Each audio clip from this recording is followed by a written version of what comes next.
What's up everybody, it's LaMuerteBlanca and we are back with another explained video. We finished Yakuza, so I thought it only fitting to transition to its just as good spin-off series, Judgment. Judgment is an interesting game that takes a lot of what we love about the Yakuza and adds a fresh perspective. But be warned, if you thought the Yakuza stories were confusing, get ready because this game is literally multiple murder mysteries all tied into one giant twisted shit show of collusion. I'll do my best to have it make sense, but no promises though. However, the story is amazing as it is complicated. I highly recommend you play it for yourself, but if you're one of those that cannot spare the 30 hours to play or the 15 hours to watch all the cutscenes, don't worry, I got you.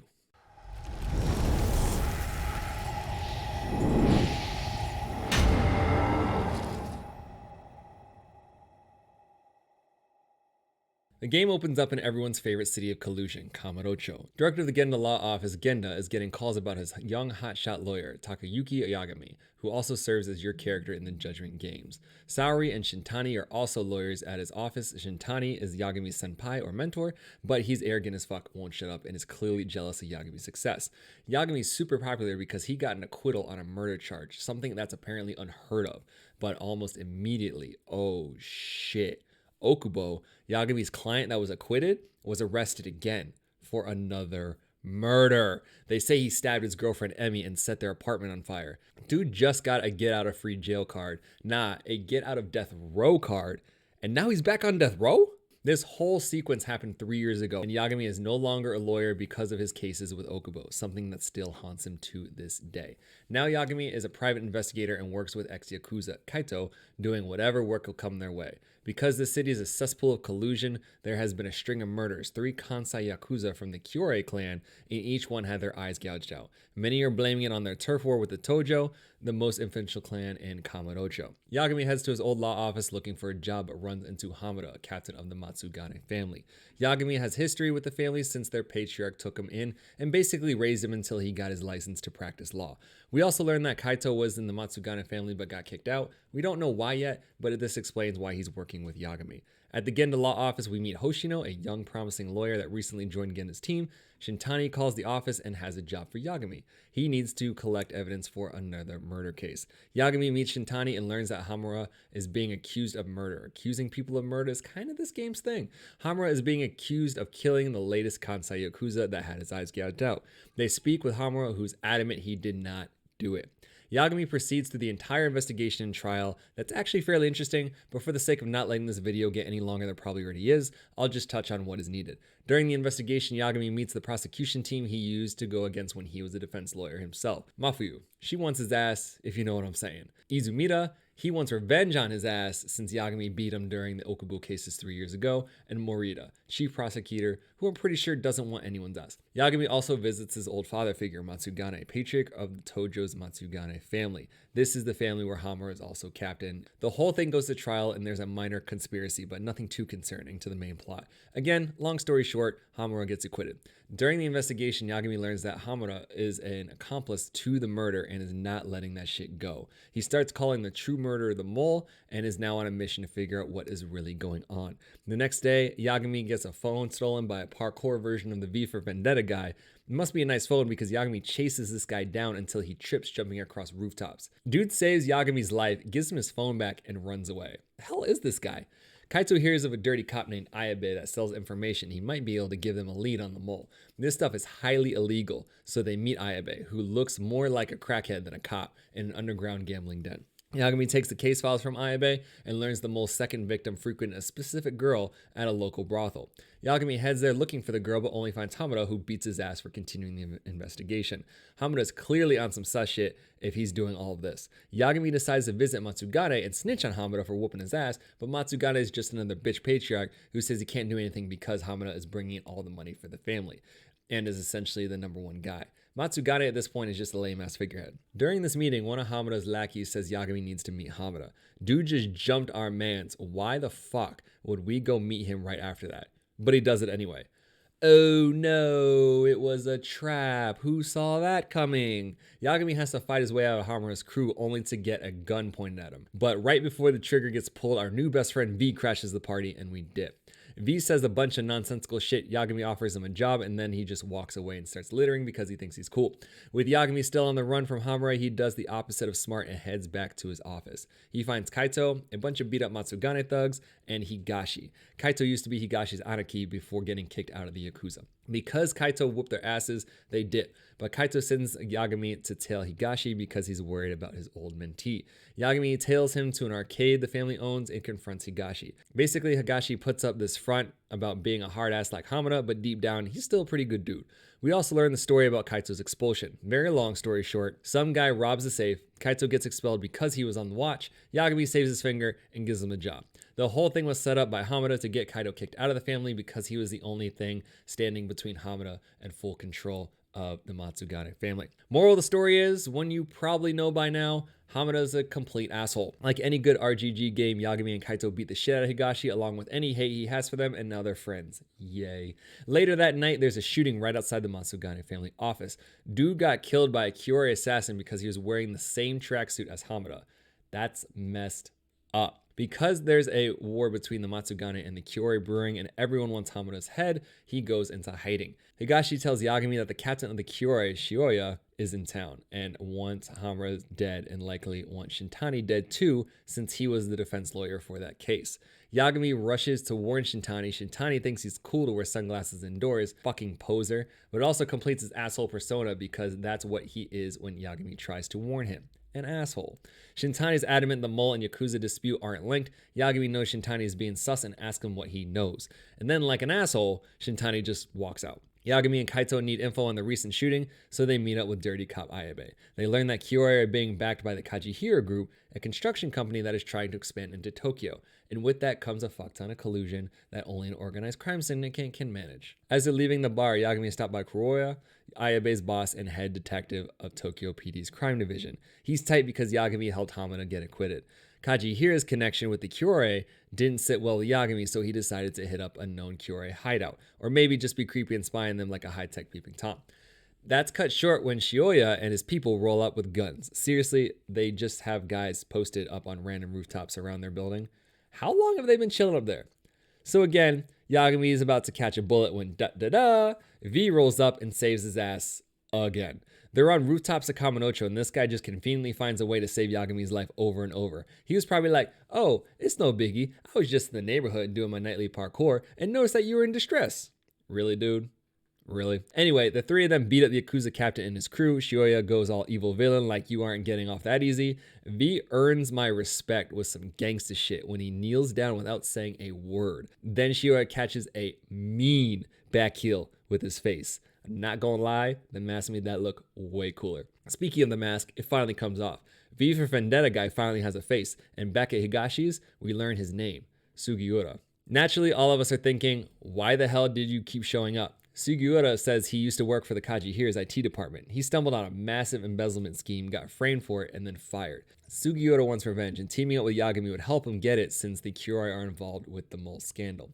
Back at Yagami's office, he gets a call from Saori, who's worried about Shintani. Yagami says he'll give him a call, but hold up.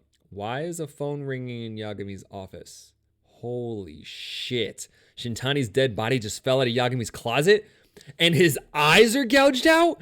What the fuck? Shintani was murdered by the mole? Why? What is going on? Kuroya and the cops show up, but just before they do, Yagami is able to pull a number from Shintani's phone. Yagami shares the news at Genda's, and Hoshino now wants in on the investigation. He researches the number Yagami found and pulls up the Advanced Drug Development Center, or the ADDC. This is getting even crazier because Okubo was the laundry guy at the center, the same spot he was accused of his first murder, the one that Yagami got him acquitted for. There is no way this is all connected, but let's be real. It's an RGG game. You know it is somehow. So without Higashi's permission, the gang make his arcade the group HQ and start looking into Shintani's murder. The ADDC recently developed a revolutionary drug called AD9 that is said to cure dementia. It is a disease that will inflict 1 in every 9 people by 2025. Because this is such a big deal, the Ministry of Health is throwing a ton of money at the ADDC to speed up the development process. But why did Shintani call them? Yagami and Hoshino head there to find out. At the center, Yagami sees Kido, and we get another long-ass flashback to when Yagami was a lawyer investigating the Okubo case. Don't worry, I'm going to shorten this one too. ADDC dementia patient Waku was found dead in the mountains. Prosecution says Okubo snuffed the old man out after he tried to hit Okubo the prior day, snuck him out of a laundry cart and put him in his truck and then buried the body. Okubo confesses to burying the body but swears he didn't kill him. Okubo says he found the body in his truck after doing his laundry run, panicked because he has a prior assault charge on his record, and then hid the body. Real talk though, are there no cameras or security in any of these Japanese research facilities or hospitals? Everyone has a smartphone, but we can't put a single security camera where the dementia patients are. During the investigation, Yagami is approached by Emi, a nurse at the center. She says Dr. Shono, Kito's right-hand man, is extra sus, and his story is full of holes. Yagami takes advantage of this in court and wins, despite Emi breaking down and admitting that she is Okubo's girlfriend. However, not a month later, Okubo is taken out of his burning apartment accused of murdering Emi, that's seen from the beginning of the video, and is currently on death row. Finally, back to reality. Kito informs Yagami that Shintani was contacting Shono. The reason is unknown, and Shono claims he has no idea who Shintani is. Suspicious indeed. Because the cops are always messing stuff up, Kuroda barges in looking for Yagami. He wants him to be a material witness for Shintani's murder. Yagami's all like, fuck you. Kuroda is all like, come quietly now before I get a warrant on your ass. Yagami's like, bitch, you won't. Kito's all like, fuck out my office. And Kuroda's all like, you'll regret this. While Yagami's looking at him like, that's what I thought, bitch. After all that, Kito still won't let Yagami talk to Shono, but it's all good because all Yagami has to do is ask the receptionist if he can talk to Shono. She gets a research assistant with a super secure key card and just strolls right on through. Seriously, no security in these buildings, even though the guards are standing right there. Yagami approaches Shono, gets cut off by Vice Minister of Health Ichinose. He's all over 89 research since the ministry is throwing so much money at it. Yagami has to leave empty-handed, but later gets some interesting information from Sugiura. Kajihira had plans to redevelop all of the land the ADDC was on and tear down the facility since it produced zero results for almost 10 years. It was an easy bribe for the Minister of Health until all of a sudden 89 was announced. Kajihira's pissed because he's already invested 100 billion with a B into this project, and the last piece he needs, he can't get because the Minister of Health is fully supporting this quote-unquote miracle drug. Later that day, the Kyorei clan tried to abduct Mafuyu. Yagami doesn't appreciate thugs trying to kidnap his girlfriend that's not actually his girlfriend, so he does the most Kiru thing ever. He busts down the front door and ruins everyone's day until he gets the boss at the top. Shibuya tried to kidnap Mafuyu because he needs to coerce Yagami into doing a job for him. They would have taken the job if he just asked nicely, but now since they tried Mafuyu, he just gets his ass beat. See what asking can do for you? Then Professor X gets wheeled out. Spoiler, that's not really Professor X, that's Kajihira.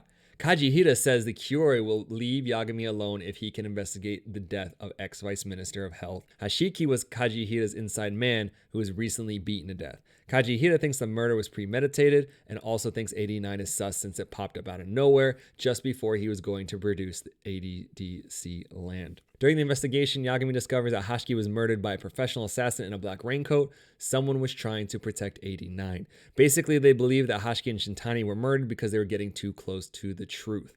The next day, Yagami has to meet at the prosecutor's office. Izumida and Morita say they caught Shintani's murderer, Ayabe. Hold up.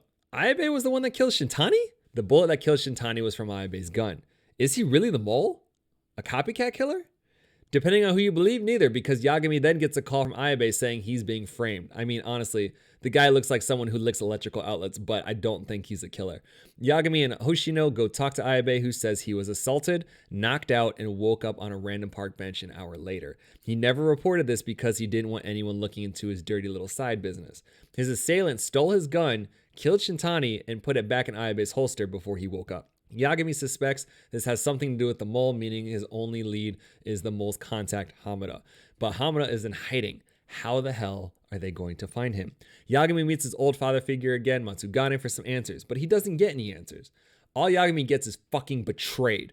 Matsugane sticks like 15 dudes on Yagami and Kaito and says they need to leave Hamada alone. Yagami's all like, fuck that. The mole's connected to the ADDC, connected to Okubo's case 3 years back, connected to everything. I'm finding this bitch. Matsugane even gives Higashi one of those big ass Japanese knives, but all Higashi really gets is a power bomb and a sliding roundhouse to the face. How the hell do these guys survive this shit? I've been saying this since the Yakuza games. I don't get it. Matsugane comes back and is just chilling, taking a drink like he didn't just try to annihilate his own guys. Finally, he tells Yagami The mole was hired by Hamada, and they both are just puppets for an even bigger enemy. With no other leads, they decide to bug the Matsugane office to find out where Hamada is. Pop quiz. Where do you find Yakuza in hiding when they're not at a bar? That's right, an underground gambling den. Why does Kamurocho have so many of these? Yagami and Kaito roll up on Hamada, who's been wearing the same tracksuit since going into hiding. Dude must smell like ass right now. Hamada finally gets the ass kicking he deserves, and everyone learns that Kido isn't the one running the 89 show. Shono's conniving ass is the one pulling the strings and is the lead researcher for 89. Kido's just a front man because he's more respected in the scientific community. Then because this game never wants to give us a break, the place gets set on fire. Kaito gets flamethrowered, Hamada gets away, and somehow they don't die of smoke inhalation. Because they were not traumatized by almost dying in a burning building, Yagami immediately meets with the expert reporter about 89, who mentions human experimentation. Then he regroups with the homies and comes up with a very interesting theory. Yagami says 3 years ago, Shono used Waku as a test subject who died from the drug. To this day, he's continuing the experiments on the Kyoto Yakuza, using Hamada and the mole for the dirty work. And Kido is using the connections and money to coordinate all of this. Oh shit. The mole is the guy in the black raincoat that bodied Hashiki and has been on the one killing off the Kyorei members. Dude, if this is true, the whole thing is one giant conspiracy on an ethical level that I don't even think the Yakuza games have even touched yet. Is it just to kill a handful to potentially save millions? Hold up. What does this mean for Okubo? If true, then he really didn't kill Waku. But did he really kill his girlfriend Emi then? The next move is to approach Shono with his guard down. Yagami and Sugiura head out to the hospital looking for a way in. Ichinose intercepts them and has 9 guards escort them out. That's a lot for a simple escort. Know why? Because it's not an escort. They're trying to jump our boy. Too bad rent-a-cops can't fight, and after whooping everyone's ass, Yagami steals their clothes Hitman style to sneak in undetected. Sugiura has a theory that Shono also killed Emi and pinned it on Okubo, so the cops would no longer search for Waku's killer. Oh shit. That is wild, but also makes sense. If this all stands, Shono's a real piece of shit. Yagami finally gets a chance to approach Shono, who runs away looking guilty as fuck. Not sure why, maybe because it's Japan, but all the medical interns Shono was with randomly know how to fight, and you have to beat up half the medical staff before you can finally question Shono. Shono doesn't say anything, but his reaction to everything Yagami says are dead giveaways. He killed Waku with 89 and hid the body in Okubo's truck. He killed Emi in cold blood and set up Okubo. He's the one using the mole to clean up his messes. This whole thing just blew up. His twisted justification is that since 89 could save millions, it needs to get finished as quickly as possible, no matter the cost.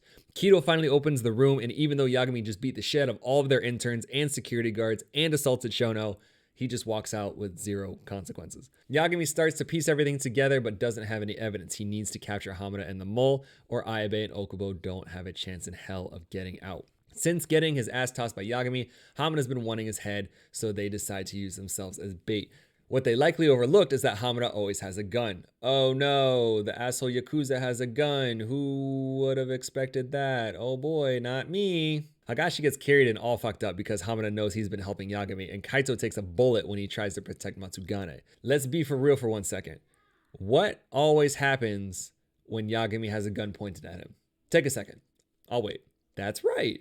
Sugiura is magically summoned by the gods and saves Yagami. Yagami owes this dude a lap dance or something because he should have been dead at least 3 times by now. Also, 5 shots were fired not 10 yards away when Yagami hesitates, so the Yakuza either shoot like stormtroopers or this man has magic bullet repellent. The bug they planted in the Matsugane office tells them where Kaito is, so naturally they have to Kido their way up there. For those of you not familiar with the Yakuza franchise, that means brutally kick everyone's ass so they slowly work their way to the goal.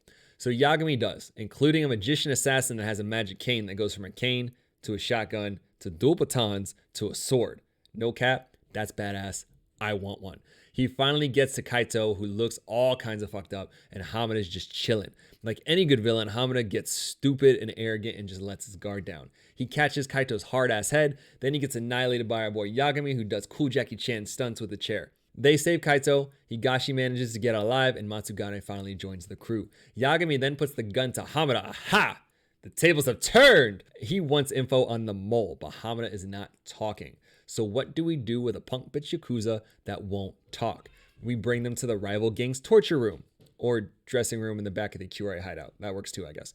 Hamada finally talks. Strap in, because if you thought this wasn't insane enough, well, the mole used to be informant like Ayabe and has been working with Hamada for over 20 years. Since then, they've taken higher paying jobs like hiding bodies and starting with Hashiki, assassinations. Money from these is how Hamada has been able to keep the Matsugane family afloat this whole time. Hamada did the Hashiki job and was then tasked with getting test subjects for 89 and then disposing of the bodies. The bodies being the Kiori clan members. What?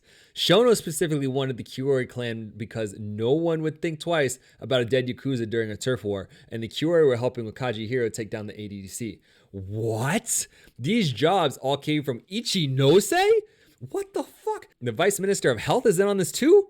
Well, of course he is, because he's the one that founded the entire institute that the ADDC is on and needs to protect his retirement plan and legacy. If 89 fails, Kajihira is tearing that bitch down. Shintani died because Hamada told him too much while in jail as a backup plan in case he got double-crossed. To cover his own ass after Hamada got out of jail, had to kill Shintani and hired the mole to do it, and together they framed Ayabe. Say what? And we don't even get time to process any of this because it just gets crazier. Hammer's boys, yeah, they just set the building on fire. Someone turned the Kiori home into a suicide bomber and boom! Ends up fucking everyone's shit up, especially his own. Again, not sure how no one's dying of smoke inhalation, but we don't have time to think about that because, oh shit, the mole's here. And with no hesitation, pulls a gun on Hamada and fires.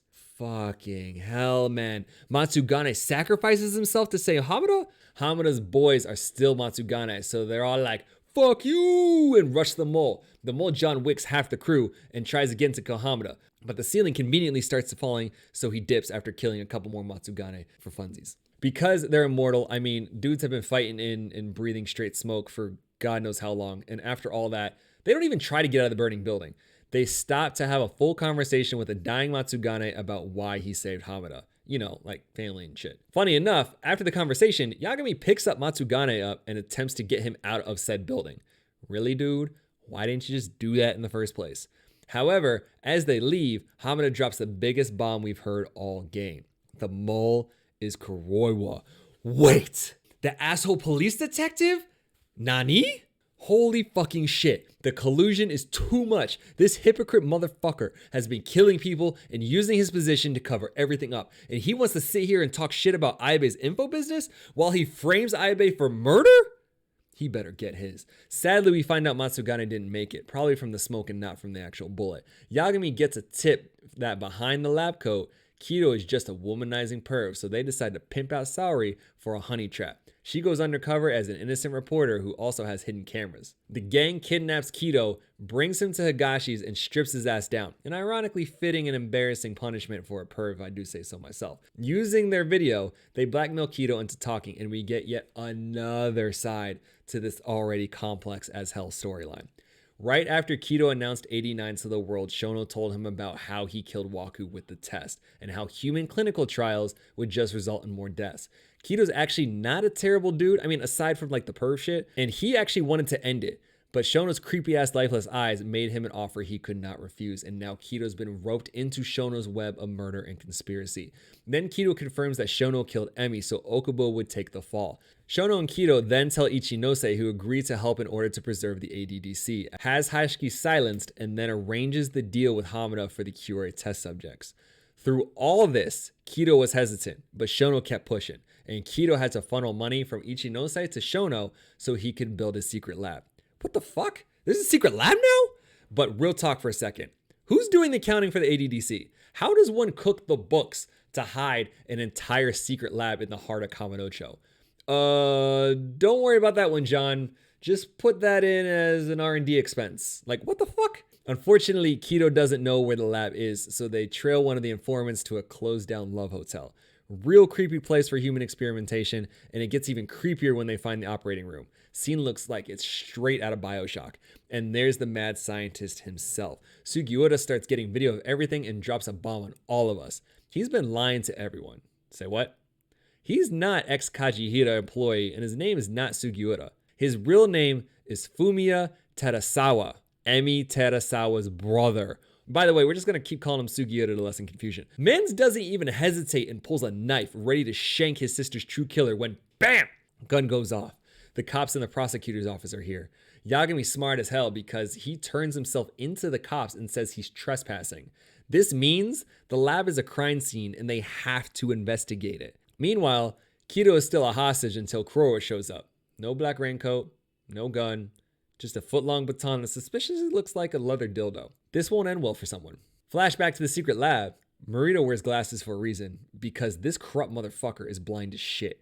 He's out here looking around at all the 89 suspect evidence and goes, well, guess there's nothing funny going on here. Let's all go home. What? He's in on it too? Back at the gang hideout, it looks like Kurowa completely jacked up the homies with his leather dildo. Kido found his clothes and they just walk out. The homies regroup at Hashiki's place and everyone's all messed up, some more than others. Mafuyu then calls Yagami wanting to discuss the bullshit everyone just witnessed with Morita. Morita is pushing hard to help 89 because Alzheimer's basically ruined his entire family. Murder-suicide level ruin, so it runs deep. Mafuyu and Yagami decide to take this to Genda's, where they find Hoshino and Saori getting intimate. Don't get too excited, you filthy animals. They're just holding hands. After an awkward moment, everyone's trying to convince Yagami to be the lawyer again to defend Ayabe when the case comes to fruition. Mafuyu tells Yagami she had a meeting to speak with Izumida, and Yagami decides to go in her stead to keep her safe. He tells Izumida about Morita's history and thank the holy whatever you believe in because we finally found another person that is not corrupted by 89. Yagami and Izumida devise a plan to out Ichinose during the trial that should save Ayabe and Okubo and incriminate 89 all at the same time. 1 month later, our guy is looking smooth as silk in that suit because he's going back to the courtroom for Ayabe's trial. Once Ichinose is on the stand, Yagami pulls up and lets him have it. Calls him out about Kaji Hira almost tearing down the ADDC. Calls him out for 89 sus development. Calls dude out for orchestrating the mole's murders. Straight annihilating this dude like the 1992 classic A Few Good Men. Real good movie, by the way. Check it out if you have not already. Ichinose is all like, you can't handle the truth, and keeps denying the accusations, but Yagami got a very interesting piece of evidence from Hamada? We haven't seen him since Matsugane's murder. It's a phone call connecting Ichinose to Hamada. Ichinose is basically ordering Shintani's murder. Ichinose says, fuck you, audio can be forged. Yagami says, say less, and signals Mafuyu to let Hamada in the room. You screwed now, guy.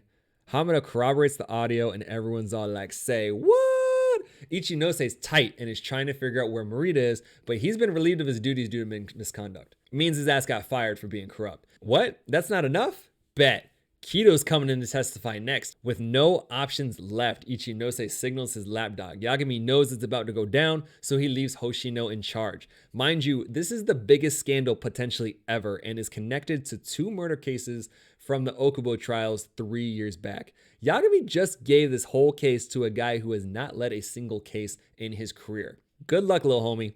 Kaito tells Yagami the order was to kill the mole. Don't tell me we're actually going to save Kurowa's ass. But we need to because we need him for the case, so I guess the ends justify the means. Somehow Yagami finds time to completely change out of a tailored suit and learns Kurowa is on his way to the ADDC. He's coming for Shono's ass. You know this is the end because for the first time the entire game, the weather finally changes. Naturally, these idiot cops don't know which way is up, so they try to stop the squad, who proceed to beat everyone's ass. They jacked up the hospital interns. What makes you think they won't mess up cops too? Yagami and Sugiura head to Kurowa, who ends up blowing the entire bridge. Yagami jumps from the 2nd story, gets hit by a speeding car, and is all like, yup, I'm good. Don't worry about me, really. I'm good.